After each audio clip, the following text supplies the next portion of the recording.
So I put up a video the other day talking about time, energy, attention, and money, and how everybody should use them to not be time obese, to get their time hygiene in order. And everybody went crazy saying, oh, this idea is from somewhere else. This is the most basic thing I've ever thought of in my life. This is not even like the most complex concept that I ever thought about. I literally made this up while sitting at a boot camp debrief at dinner on the fly randomly. And if you're a responsible modern day, thought-provoked person of independent thought, it's pretty easy to see how time, energy, attention, and money are important. They probably come up in your daily conversations you have with your boys or your friends around, and you're just trying to make sense of the whole modern day relationship market, dating market, social skills, meeting friends and connecting an inner circle together. Like, you probably have these conversations already. And so I'm going to walk you through my thought process on why this stuff is so important and how it came to be on the top of my mind. And I'm going to really dive deep into each one of those little pillars so you can hear my process on how I think about it. And if you learn something from it, or if you can relate to it, then great for you, great for us all around. So you might have been feeling recently like, especially when it comes to dating, the juice is not worth the squeeze. Have you felt like that recently? Like, you go out, you meet people, you talk to people, and the results seem to be a lot less than before. I was talking to a buddy of mine who used to go out to nightclubs to meet people, and he'd say, yo, it's about 70% less the result than he would used to have. Before, I'm not sure if you noticed this, you go out, maybe there'd be a two set of people, like that's a group of two people, maybe a lady and her other friend. They're from out of town. They just want to have a great time, dance and stuff like that. And then they're not really hitting the clubs as they were before because they can get the validation of people from just sitting home on Instagram. They have offers to go out and have fun, so they don't need to go to the club looking for adventure. Have you noticed that? Well, a lot of us have, and the juice tends to be not worth the squeeze when it comes to trying to meet, entertain people. So the only resource you have is your time. I made a video about this a long time ago, probably 8-9 years ago. And by the way, if you're new to me, what's up? My name's Madison. I used to be part of the world's largest international dating company, talked to millions of people online. I've had 36,000 students or clients around the globe. I've done 720 live events. I've been to 125 cities in total. That's some repeat cities. I've flown around the world 29 times. I've been doing this 16, 17 years, and I've been teaching it professionally for 8. All right. So if you're new to me, that's who I am. Now, about 8 years ago, I made a video in a graveyard saying I used to go to a graveyard every single day to meditate. And I would meditate on life and how short life is. So the graveyard is a place that everybody that had the world's most precious commodity, which is time, they lost it and they could never get it back. So this is what I think about. Let's start with the T here, right? Time. You never get more of it. You can't make more of it. In life, we strive to buy back our time. We try to do things like, once you make a certain amount of money, you get a chef to maybe cook for you or clean your dishes. You get a dishwashing machine. That $500 from the machine saves you 20 minutes a day of washing dishes, 15 minutes a day of washing dishes. Eventually it adds up, right? You buy back your time, increments of your time. The more successful you get, the better healthcare you can get, the more life you can get, the better fitness you can get, right? You buy back your time. So you got to be careful with your time because you can't get it back once it's gone, obviously, right? But so many of us, especially young people, we squander our time. What do? We squander our time pursuing people and things that do not get us closer to where we want to go. Have you ever been in a bad relationship, a toxic situation, and that one relationship, you feel like you've gone backwards once it ends because it was horrible. And now you've lost a lot of your self-confidence, your self-esteem.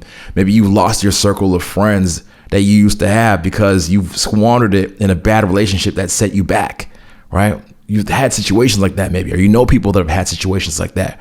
Have you been in school? Didn't take school seriously. I know myself personally, I was in grade 4. I failed grade 4 twice. It was twice and a half to be exact. And that set me back. I wasted time because I thought as a young black kid, the cool thing to do was to sit in the back of the class and to, throw spitballs and be cool with the other black kids. And, when I was young, I'm from Canada, by the way. When I was younger, they said, oh, being smart isn't cool. That's not black. That's not black. Trying to be up front and learn. That's a teacher's pet. So I wasted 2 years doing nothing, trying to fit in. And I lost that time and I never got it back. Everybody else went to university at 18. I went to university at 21, actually 22 as a mature student. That was foolish of me, right? Time is the thing we have to think about, where we invest it. Because when you are poor, when you are broke, when you don't have anything else The only thing you can invest is your time. That is the first investment you can make. So maybe, you don't have the money right now to get your life where you want to go, but you can say, hey, let me learn a skill in my free time. Let me sit back and let me learn. In the video I talked about, there was a guy that was doing options trading next to me, to my left side. And he was learning that. And he can learn that from YouTube. He can read books or whatever. He can invest that time into something that's going to pay him back, right? So in your relationships, you got to think about who you're investing time with, because ultimately who you choose to invest your time with is going to be the person that could either bring you up or bring you down. Surround yourself with the right people. You're on the up and up. Surround yourself with people that are only below you, drags you down, right? That's the T. Time. Next one, energy. Woo! It's like that Drake song. I got enemies trying to drain me of my energy, because you only got a certain amount of energy. I know myself personally, I'm an introvert. I might seem like an extrovert at times because part of my life is to do programs that are social, but I'm actually an introvert. I recharge by being alone and being quiet. So for yourself, you have a certain amount of energy. You also have a certain limited amount of willpower.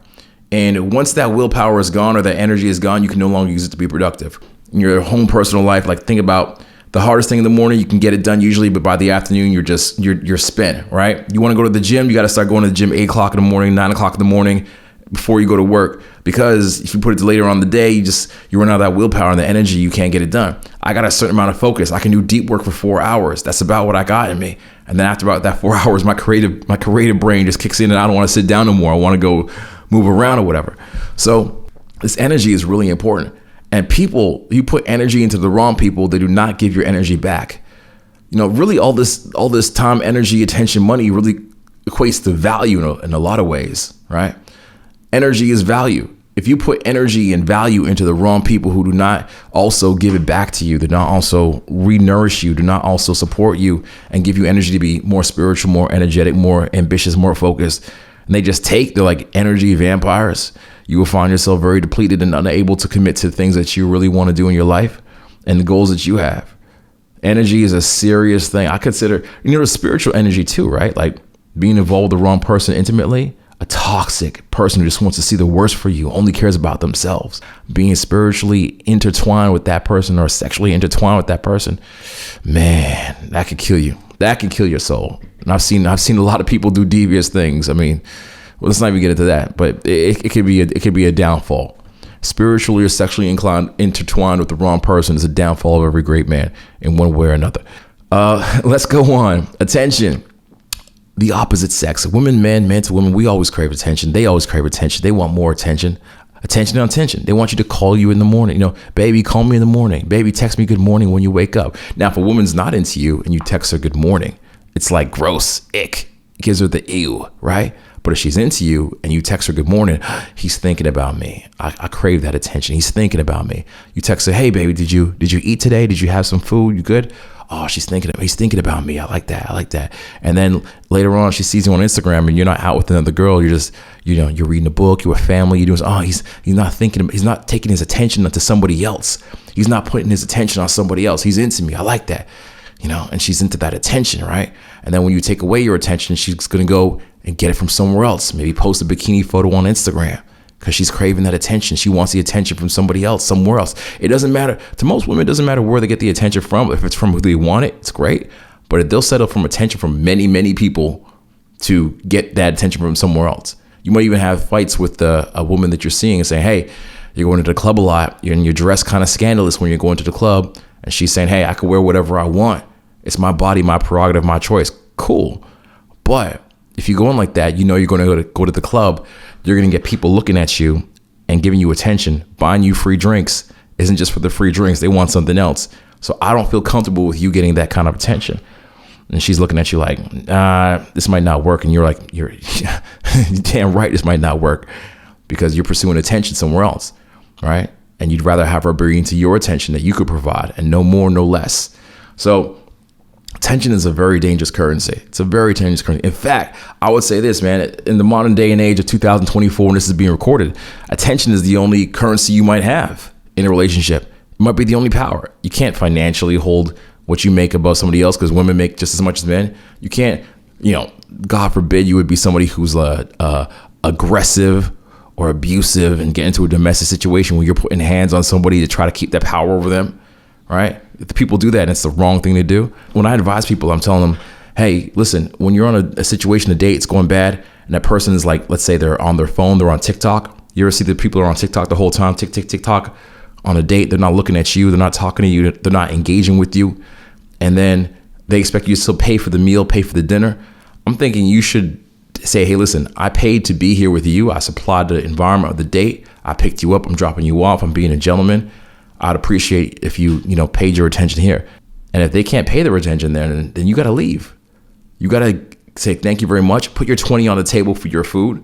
Literally get up. Do not tolerate the micro disrespect and leave. Because at the end of the day, your attention is the only thing you can withdraw from that situation. It's the only thing you have. Anything above and beyond that, you don't have. You can't make somebody respect something that isn't there. You can't make somebody appreciate you if they don't appreciate you. You can't threaten somebody with something that's not there.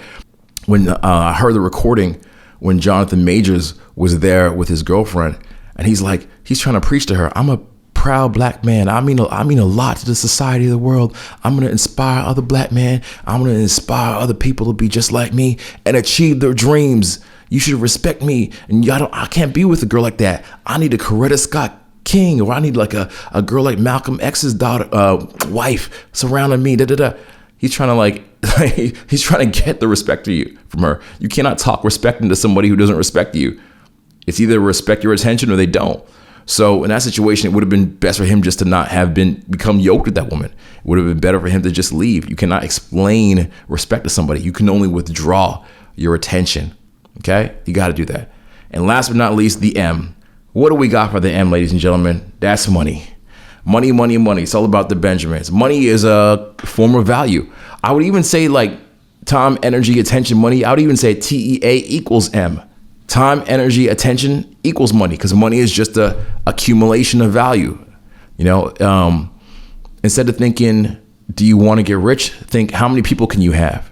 Do you want to make $1 million, or do you want to help 1 million people? Because if you help 1 million people with 1 million small problems, you would by default kind of get $1 million back. Doesn't that make sense? I've sold millions of dollars and stuff in courses, seminars, coaching, mentoring. I've done millions of it. And that means I've helped a lot of people, right? So if I can help 1 million people, I can make $1 million. I helped 36,000 be exact, okay? Roughly 36,000, my best estimate. I didn't track them all through the time, but I started tracking it a few years ago. So my estimate is 36,000 over the 8 years. So that's several $1 million. That's helping a lot of people, right? The more people you help, the more value you give, the more you receive. But ultimately, when it comes to dating, it's like dating is all about the value. Now, here's the thing, right? There's something called the front end of dating and the back end of dating. And what the mistake that a lot of women make these days is they say to themselves, how much value of finances and money can I get on the front end? And that will qualify to me, the woman, if this guy really cares about me. But he knows that you are just using him for the money. And so he'll put the money up front, but he ain't giving you nothing on the back end. He knows it. He knows you're using him for the money, because money is a form of value, right? Money is a form of value. And if you're foolish with your money, it could lead to a lot of problems. Let me tell you something. There's a whole movement that's going on right now where guys are saying, I'm not going to date. I'm not going to have any intimate relationships. First of all, do you not have sexual urges? What are you going to do about that? Let me just ask you that right now. But there's a lot of guys say, I'm not going to date. I'm just going to work on myself. I'm going to go my own way. I'm going to make that money. I'm going to stack the money.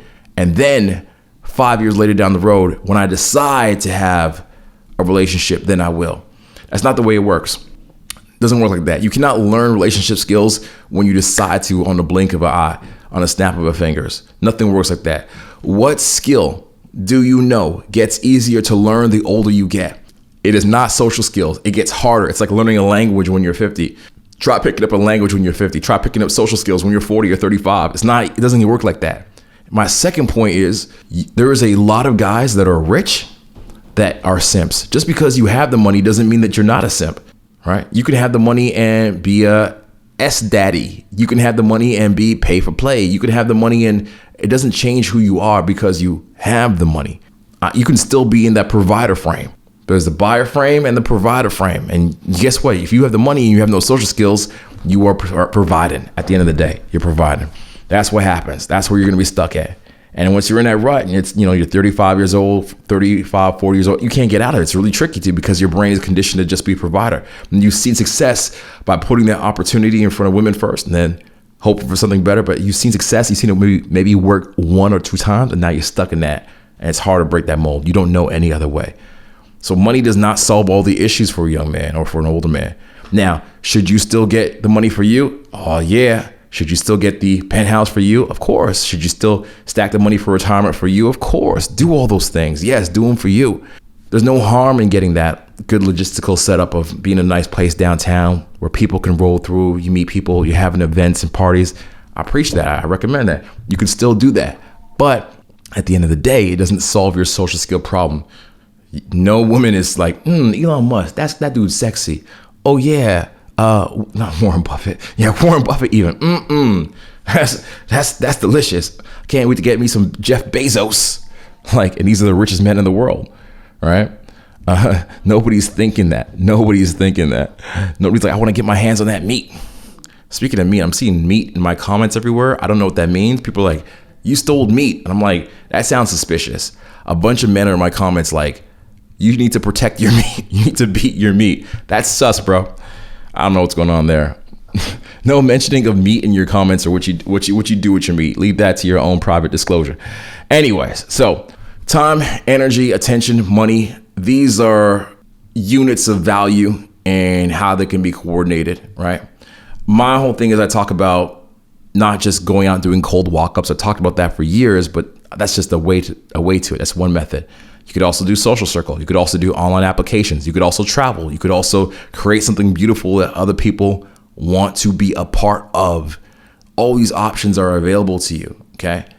You can design whatever kind of life you want to get the most value out of it. What I recommend people do and what I practice, what I preach myself is create a lifestyle. And in that lifestyle is the most effective use of your time, energy, and attention and your money so that you can hang out with the right people. For example, let's really break it down, all right? If, let's say you were to upgrade your Tinder, your Bumble, your Hinge, that would cost you each in North America, $49 to $69 a month to upgrade to like the platinum, the gold level, whatever they are in those applications, right? So by default, you're spending $300 a month. Because I'm not even including your hours of swiping. How much is that? Like, how much do you make at your work or your job? Are you making $20, $30 an hour at your job? So an hour of swiping costs you $30, right? So by the end of the month, there you go. Boom, $300 in opportunity cost spent. 300 opportunity cost gone. And you may or may not have a date from it. But what I'd recommend a guy do is put something together that's a beautiful event that he could host.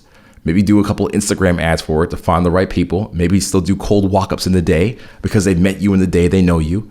Maybe tap into your social circle of your barber, your fitness coach, your chef, your mate, whoever you know, your Spanish teacher. Tap into them, bring them into your social network as well. Tell them to bring a friend into your social network as well. Now you got 10 people as a core, and use all this to put on a great event for $100 a week. That would be a better use of your time than literally the apps, because it would be referrals. People know you. The law of reciprocity, the Benjamin Franklin effect, everything together there would just be a beautiful way to get to know people. And the people that actually show up will be down for you and they would know you for you. And then if you decided to go on a date, you could do one. You would be able to pull from your social life to go on a date if you wanted to. That would make more sense, right? That would be a better use of your time, energy, attention, and money than just randomly going through apps that may not lead to anywhere. You go on one date that might cost you $250, depending on who you go with and where you go. And at the end of the night, you might just get like a nice handshake and a pat on the back, and a person saying, "Thank you so much. That was so great. Thank you. It was great for you. You got wined and dined." And I've got a no text back after that. So I'm just trying to make out some options that make sense for y'all. And I talk about this stuff because I found options that work for me. I teach them in all my live programs and my events. I talk about them here on this channel. I break it down in detail. I'm going to be releasing more videos about it, exactly how you can strategize it. And you can implement these strategies and these systems for free. I'll put it all here on the internet. And you can implement it for free at your own free will. I will charge you nothing for it. If you do want to have me help you to implement it, you like the accountability, or you just like the extra information, the extra help, then by all means, I'm available to coach. But you don't have to. Take what I'm going to say here today. Take what I'm going to say over the next few weeks. Try it out yourself. It costs you absolutely nothing. Okay? You have nothing to lose. Nothing to lose, but everything to win. Okay? The whole thing here with your social life and your dating life is I want to minimize the downside. I want to get rid of the risk as much as possible. Rather than have you lose $1,000 in dating, I'd rather have you make some money from setting up a great social life that pays you back with rewarding friends, a great inner circle, and really ride or die dating and romantic options. All right, got some more videos about this, live coaching videos, playlist up in the corner. And also, if you want to see me go deeper down the rabbit hole of social skills as well and social circle, how to hack that, video up in the corner as well. As always, keep in touch. May the light forever be with you. Peace.